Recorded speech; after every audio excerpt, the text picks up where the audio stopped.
Welcome back to Movie Recaps. Today I will show you a crime, drama, mystery film from 2017, titled Other Life. Spoilers ahead. Watch out and take care. Music like a heartbeat can be heard, along with a close-up image of a woman's blue eye. Blackness creeps inwards towards the center, and disappears. A kaleidoscopic blue and green image settles into that of a bridge on the ocean. Ren Amari and Jared Amari sit on the beach in black wetsuits. Ren asks Jared if he wants to go back into the water. He declines and asks if she is going to stay there forever, but gives in after Ren tempts him with the goggles and flippers. They both swim through the clear water. Another kaleidoscopic image settles into a view from a building window. Ren opens her eyes with a stream of black fluid dripping from her right eye. She is sitting on the floor, surrounded by empty plastic eyedroppers. A countdown clock shows that Other Life will go live in a little over 6 days. Voiceover begins from Ren sitting in an interview with the TDA, a drug administration. An interviewer comments on her exceptional academic record which ended 4 years ago. Ren responds that it was due to an accident where her brother nearly drowned. The interviewer offers her condolences, but Ren clarifies that her brother had survived the incident. They discuss Other Life as a difficult to classify technology. Ren describes it, not as a drug, but as a biological software that allows one to program new memories, indistinguishable from reality on a chemical level. Ren visits her brother in the hospital. He is in a coma. She sets up a laptop and headband device to read his brain waves before she uses another eyedropper to drip the black fluid into his eye.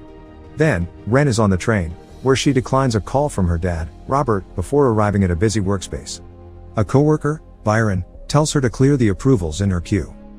Back in her other life, Ren jumps out of a plane and parachutes to the ground before she wakes up in a testing room with Byron. A cut back to the interview reveals that Ren's father has been vocal about the potential dangers of prolonged exposure to her technology. He fears physical symptoms could include seizures and brain death. Ren confirms that there are risks, as abuse of any substance could be risky. Ren describes her technology in a voiceover as she tests a hiking experience. She describes it as a script that the brain follows like it would any other memory, using pieces of the subconscious to create a perfect day. But, she also says that there is no chance of it lasting any longer than that. Ren tests a snowboarding experience in which she climbs a snowy mountain before snowboarding down. But the experience repeats, returning her to the cabin at the beginning of the day. She finds herself stuck as the setting warps and changes around her until Byron manages to get her out.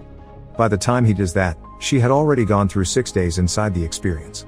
She insists she can fix the code and that they can still use it, because the snowboarding experience was going to be a big seller. At a sales meeting, Sam, the co-founder of Other Life alongside Ren, presents the idea of Other Life to potential buyers. He talks about it as buyable free time in which one can experience full adventures before work or on their lunch break. Sam explains how Other Life was more than a simulation and could add years' worth of experiences to someone's life. He finishes the presentation by asking the clients what they would like to do with their other life. When Ren arrives, Sam introduces her as his co-founder and asks her to explain some of the science behind the technology. After the meeting, Sam and Ren disagree about what the company needs going forward. On her way out of the meeting, Ren encounters Danny, who was waiting for a date she had forgotten about. She apologizes, but says she has to work. Back at the interview, the interviewers read out loud from reports about how users can end up dissociating from reality. They state how such an experience could seem isolating. Ren and Byron work late that night to debug the snowboarding experience. The countdown clock shows Other Life will go live in about 5 days. Ren finds the error in the code and tests the new version without issues. They continue to work late, and Byron asks about the number of tests Ren has done. She tells him 482, which he compares to living about 20 days in Other Life during one real day. Danny comes in to deliver a report Sam had asked for on the long-term use of Other Life.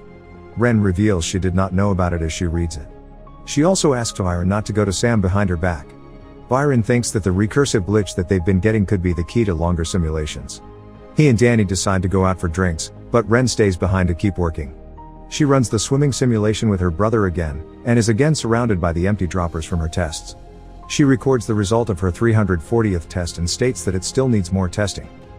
The interviewers discuss medical applications of Other Life for brain and memory disorders, along with the potential moral issues considering that it puts ideas into people's heads. Ren insists she has no other applications in mind. Ren returns to her brother's bedside to try Other Life on him again. His eye twitches and she feels hopeful. When a nurse comes over, she hides her tech and asks him about it. The nurse reveals that things like eye twitches do happen sometimes. She leaves, goes home, and looks over the data. Byron and Andy call her about what she's missing during their night out, and she gets an email from her father about withdrawing her brother's life support. The next day, Ren visits her dad at the college campus where he teaches. They discuss other life, its morality, progress, and how it could help her brother. Her dad is worried about a glitch, but she continues to insist that it's just bad code. He insists that depression, anxiety, and other mental conditions could also just be bad code, except the brain is more complicated than that. Ren accuses him of giving up on her brother and claims that if he's conscious in there that he just needs a way to get out. Her dad states that he could unplug her brother without her consent and is merely asking for her support. Ren goes to work, angry. She asks another coworker named Cass for help with taking her files out of the system. Sam and Byron notice that the amount of nanite stock they've been going through is much higher than her reported tests. They ask what simulation she's using, but she won't tell them, just saying it is still experimental. Byron leaves and she talks with Sam alone. He proposes the idea of using otherlife as a prison, to rehabilitate people and allow them to live out their sentences in minutes. But Ren refuses and Sam gets angry, shouting at her to get back to work on the actual product. She leaves and runs into Danny outside.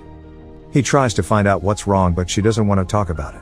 Instead, they both leave and they make love. Afterward, Ren shows Danny the snowboarding experience. They talk about how everything, including memory, is a chemical. Danny talks about how he did not expect the experience to feel so real. Then, as Ren checks her phone, Danny grabs another dropper from her purse and tries it, thinking that it was another of the same snowboarding experience. Instead, he gets one of Ren's experimental ones where she swims with her brother.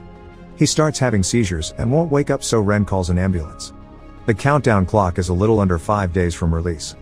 Ren and Sam talk with legal counsel. She corrects them when they call otherlife a drug and explains that it is actually a software. Sam decides to talk to Ren alone and questions her about the experience that killed Danny. Every other experience had been tested and approved repeatedly, but only Ren had tested that one. In a cut to the interviewer asks Ren what her ambition for the technology is, but she doesn't answer. In order to handle the situation without sending Ren to jail, Sam arranges for a deal where rather than having charges pressed against them, Ren would agree to be a trial patient to a 1-year confinement in otherlife. Sam pressures her to do it, to keep the company alive, but she doesn't want to. She realizes that Sam had still been planning to use the confinement application of the tech behind her back. Sam insists that a minute of her life is better than the alternative, considering she killed someone with an untested sample. She agrees. Ren, Sam, Byron, and several officials go to the testing room. The 365-day trial is much longer than the usual 24-hour simulation, so Ren nervously questions Byron to make sure that everything has been checked over. Once Byron puts her under, she finds herself in a small room where one wall is a screen with the large numbers 001. She can hear the electronic buzzing from the digital number. The room has a sleeping mat, a toilet, a tablet and pen, and a hatch for food, water, and toiletries. She exercises, eats, and keeps notes on her tablet about how to improve the space, only to remember that no one else would be able to read those notes. When the cell resets for the day, the light turns red and the number changes to show 002. She remembers Danny seizing and bangs her head on the wall. Ren hums and reaches her fingers between the grate on the floor to distract herself on the 3rd day. On the 5th day she remembers swimming with her brother, and she remembers losing him and seeing him wash up on the beach. She promises her brother she won't forget him. She starts taking notes of people who woke from long-term comas and triggered those recoveries as the days go by. She argues with herself about whether or not her brother is truly gone, and whether she can actually return life with programming. Day 365 arrives, and she waits as the lights turn red. But then the room resets to 001. Ren panics, and realizes that the exit routine did not work. She shouts, and starts breaking things. Eventually, she lays still in the damaged room, but hears wind whistling. She opens the hatch and finds a gap which she pushes at. Through the gap she finds and rips at a plastic sheet and climbs through into a warehouse-like room containing her plastic sheeting-covered cell. She finds stores of the food and water she'd been consuming, a monitor room, and a guard's desk. The guard returns to his desk and sees her, so she grabs the keys and a coat to run from him, stealing a truck to get away. Ren ends up walking along a busy road, finding ads for otherlife and seeing people everywhere. Ren calls the hospital to ask about her brother, and returns to her workplace to find it empty. She buys some new clothes, and sees a magazine cover with Sam's face. She goes to the police and they find that there was a missing persons report filed for her, but that she was also listed as having residency in Italy for the past year. She tries to tell them about what happened with otherlife, including the fact that she was the co-founder. But the police don't find any evidence of any charges filed against her. When they go to check out the cell they find nothing but remnants. She checks her apartment, but someone else has been living there for the past year and the attendant at the front desk won't let her check for her stuff. Meanwhile, Sam arrives, promising that he had come as soon as he'd heard and wanted to get her somewhere safe. The attendant at the front desk does not let Sam into the building and Ren tries to avoid him. She eventually manages to sneak out without Sam seeing her. Ren goes to find Cass for help, who lets her in and gives her something to eat. Cass reveals that the other workers thought that Ren had cashed out and left to go to Italy without saying goodbye. Ren also finds out that Danny didn't die, and sees him again. Ren, Cass, and Danny gather at a restaurant where Danny talks about his experience in the swimming simulation, where he felt like he was drowning. He woke up in the hospital but was fine after a week of testing. The launch of Otherlife also went well, confinement being a backbone of the company with proposals for some sentences to last decades or even centuries. Ren decides that she wants to get to the bottom of what happened. Danny tries to encourage her to run or tell the media. Ren reveals that she registered her dad's patent which he refused to use, with hope of helping her brother. But, that patent had now been stolen by Sam. Using Cass's ID badge, Ren and Danny sneak into the Otherlife building to look for Ren's data. They find Byron's office and Danny holds him back so Ren can use his terminal. She finds her hard drive and takes it back but Byron manages to alert the authorities so Ren punches him and they both leave. Danny and Ren manage to escape, but Cass is captured by the authorities. Ren explains that they will need an Otherlife printer while they drive away, but since the Otherlife building has most of them, they leave the city to get to the one at Robert's house. When they arrive they find the house empty so Ren gets to work. She wakes up the next morning at the desk, and she and Danny take a moment to take in the location as they have breakfast. Ren apologizes to him, he forgives her and they make love. The image of her eye from the beginning of the movie appears, and she wakes to the sound of her dad coming home. Ren goes to talk to him and tells her dad about how Sam stole her work. She also realizes that her dad was the one who filed the missing persons report. Returning to the printer, Ren explains her swimming simulation. She says that when Danny took it, it gave him the experience of being underwater and he drowned, subconsciously choosing that option for how the simulation would go. Ren's intent when designing the experience was to create multiple branches to give Jared a choice, and an option where he could get out alive and thus wake up. Her version of Otherlife was one with the option to rewrite memories, which was dangerous and drug-like. She also expressed worry that the company would eventually refine it to that same point. Robert says he'll call the TDA to raise a safety challenge, which will tie Sam up for a while in a review and give them time to finish it. But, Ren prints the experience and insists that it will work when her dad asks if she had already finished it. She goes to the hospital to give it to her brother. After a few moments, he wakes up and Ren is happy, but then he begins to seize uncontrollably. Ren hesitates, crying, then finally pulls the plug. She stays by his side at the hospital into the night until Sam approaches her. He describes seeing how Jared had made a decision to live in a dream world rather than wake up. Ren starts seeing flashes of the testing room, of people shouting and confused, and of Byron telling her to wake up. The hospital disappears and she returns to the beach yet again, alone, and realizes that she's still in her other life. She walks into the water and lets the waves crash over her. The water shifts to kaleidoscope imagery with distorted voices, eventually turning red. Ren wakes up in the testing room, and punches Sam before trying to destroy the recording.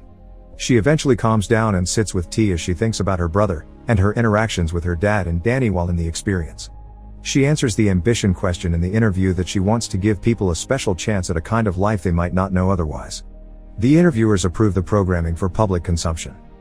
Sam and Ren talk where she apologizes for punching him and tells him she wants to withdraw from the company to focus on research and development. She would leave the company with Sam but would keep the patent.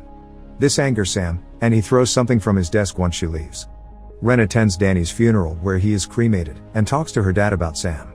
She asks him to come with her to the hospital. Before Ren can get to the hospital, she receives a call from Sam.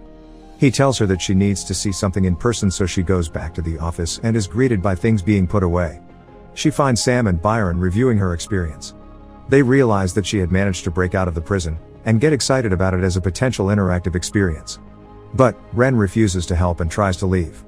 Sam convinces her to sit down as he explains why she should help, but then he tries to force her back into the same experience. At first, Byron refuses to help until Sam tells him that the sooner he helps, the sooner Ren can get back to them, so Byron sets up the experience.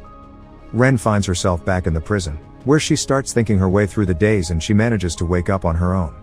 When she gets up, she wipes the fluid from her cheek and forces Sam into the same experience. Her and Byron watch as Sam goes through the days until the system crashes and they realize that they will have to wake him up or he could die. But, Ren waits to do so until he has gone through all 365 plus 1 days like she had. Sam wakes up, and Ren and Byron leave him to sob in the chair. Later, Ren meets with her father at the hospital and they mourn Jared's death. Ren returns to the bridge at the beach and watches the ocean.